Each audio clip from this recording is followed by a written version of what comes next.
अस्माकं तु विशिष्टाये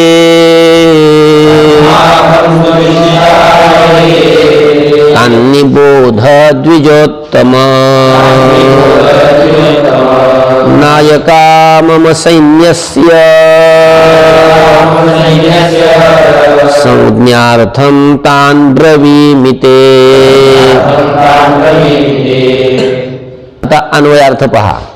तर आचार्यांना उद्देशून दुर्योधन म्हणतोय, हे द्विजोत्तम, हे द्विज श्रेष्ठ। हा त्याचा अर्थ काय? म्हणजे द्विजामध्ये ब्राह्मणामध्ये श्रेष्ठ असणारे आचार्य।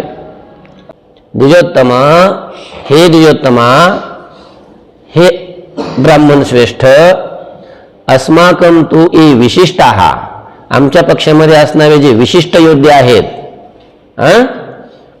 मम सैन्यस्य नायकाः, माझ्या सैन्याचे जे नायक आहेत, नेते आहेत,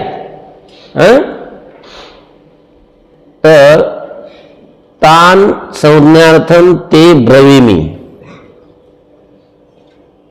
तान म्हणजे त्यांना, म्हणजे त्यांची नावं, संज्ञार्थम त्यांची नावं तुम्हाला कळावीत याच्यासाठी ते ब्रवीमि, तुम्हाला मी काय करीन आता सांगतो। ब्रवीमि म्हणजे सांगतो।